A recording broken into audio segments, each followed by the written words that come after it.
Start off the afternoon with the Ole Miss Rebels. We have TJ Dottery here, and he is ready for any questions that we might have. We'll start over here on the left side. TJ Davis Baker, WSFA in Montgomery. Obviously, you're going to be a leader on this team this year. And coming off such a strong season last year, just what are you most excited for in leading this Ole Miss defense? Just like you said, being a leader, so being able to set the standard, showing the team that there's no drop-off, showing everybody else there's no drop-off, and being able to just be exciting and bring that Landshark defense to full effect. In the middle, fourth row. Thanks so much. David Edelstein, the sports director at WJTV, the CBS station in Jackson, Mississippi. Looking forward to this season. A lot of changes like there are in college football every year now. Transfer portal, Ole Miss has been a great team at taking advantage of that. What do you think it takes in a year like this, especially where on both sides of the ball so many people have left because they've gotten drafted? They've not just because they've transferred, but because they've been recognized for their talents at the NFL level. What does it take to keep that same high expectation to make the college football playoff in a season like this with new teams? Guys like me, Austin, and Caden Lee, who were here last year and years before that, who knows the standard in and outs of Ole Miss football and how to be an Ole Miss football player. So guys like us being able to take that next step and be a leader on and off the field for new guys, young guys, I think that's the biggest key to keep that component and keep the standard of how it is. We'll stay here in the middle, fourth row. Thanks again. Being here, we're connected to the College Football Hall of Fame, literally just a building over. I was talking to someone earlier, and they were saying Coach Kiffin is kind of on track to maybe be in here one day, not just walking around, but enshrined. What makes him the right leader for this Rebels team in your eyes, a guy who sets that standard that you just talked about?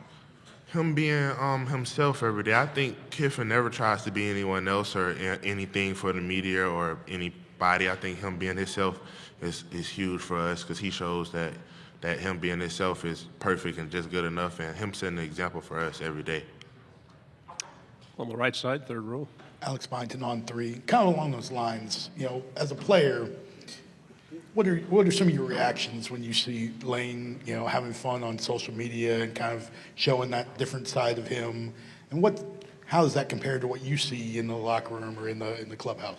I laugh because like I said, I think he's somewhat of the same, majority of the same person. So like when he's making those type funny comments or things on social media, he's the type to do the same thing in practice. He'll pull you to the side and do it. I mean, he's not outspoken to just do it in front of the team, but he'd pull it to the side and he'd crack a joke with you every now and then. So it's just funny. I laugh.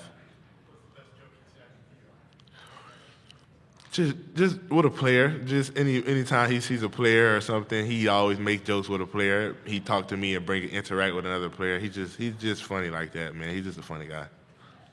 Left side, third row.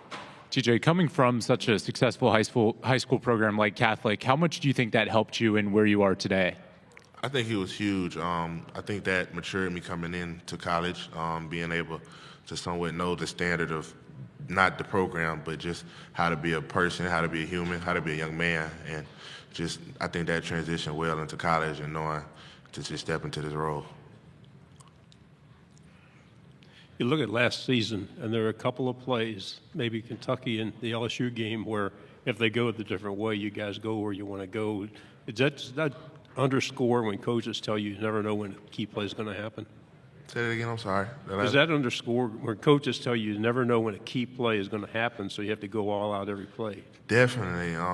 Yes, sir. I think the coaches, they appreciate that, and that's huge, three controversial plays, and maybe each game could flip the score and maybe turn those into W's. But I think that was just a key example and lesson for us. So I just try to reiterate that to the new guys and young guys that every play matters and the small details matter. I try to just reiterate that to everybody else. Left side, third row. Hi, TJ. AP Stedham, AP as we see it. I stepped out, so hopefully this question wasn't asked. What have you learned from Pete Golding as a defensive coordinator? Did you answer that question yet? What about Pete What Golding? did you learn about Pete Golding as a defensive coordinator?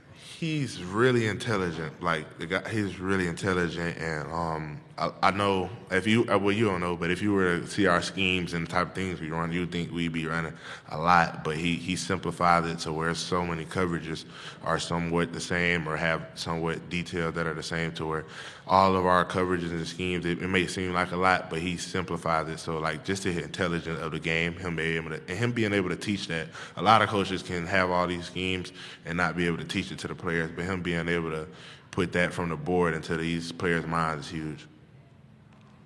In the middle, third row.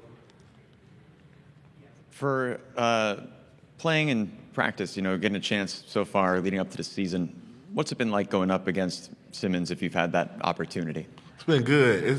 It's been awesome. Just watching him develop and grow, just seeing him take steps, even from the spring to now in the summer, watching him take a huge step, leadership and just ability. I think him being comfortable, like I'm watching him get more comfortable day in and day out, and the throws he's making are miraculous. So just watching that is awesome.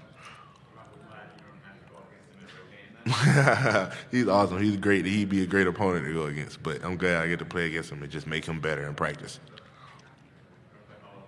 Yeah, sure. How does Simmons so far, as a younger guy, we saw what he did against Georgia last year, coming in when Dart had to go out and right away to a crucial touchdown. How does he make you guys as a defense better? His ability. I think, like you said, his ability, like that was just a flash of his ability. So even though him being a young guy and him not having like major experience, his ability has been great, and that challenges the defense with the throws he makes, like let alone him having to be a leader or just being older. Like the throws he's making out there are just crazy. So that's probably one of the biggest ways he's challenging us. Sure. Take the microphone if you would, please. Of course. Thank you. Rapid fire questions here for me. I appreciate it. You guys, with the expanded college football playoff last year, came in 13th overall in the national rankings, which is one spot away. How do you guys what is your mindset heading into this year? Want to make it to the top 12, but knowing that you were literally right on the doorstep, maybe a chip on your shoulder. Like in your own words, how would you describe what that mindset is, even with the changes on the roster that you talked about? For sure, a chip on my shoulder, for sure, especially being here last year. But just with the new guys on our roster, just being able to focus on this year, take it week at a time. But it's been good, and the chips on our shoulder, it's been a huge chip on our shoulder. All the guys are hungry, new guys and the young guys. Everybody's hungry, so that's been good. Right side, second row. Because you kind of brought it up, with Austin and Jackson, how would you kind of compare their games? As a linebacker, you get a good viewpoint of what they're doing at practice. So how would you kind of compare and contrast their individual games? Comparing, I think their game's similar in like their comfortability, the way they're able to sit in the pocket and watch routes develop and plays develop and not feel rushed, rather to get the ball out or, make a mistake. I think his comfortability is growing, and I think that's where he's getting that from Dart. Dart was really comfortable back there and just a mature leader, so I think that's where he's getting that from. I have a final question over on the left side. TJ, are you familiar with the quarterback that transferred from Ferris State? Did he arrive in the springtime? Did he ended up coming down there? Yes, sir. So what can you tell us about him? He must be pretty good to make that jump from Division II all the way to Division I. Yes, sir. He has great talent as well. I think him coming in, he's been awesome, just being able to learn. I think his ability to come in and learn the offense has been great, and him getting more comfortable with the receivers and the O-linemen, just the team's been awesome. So it's been good. TJ, thank you for your time. Good job. Appreciate it.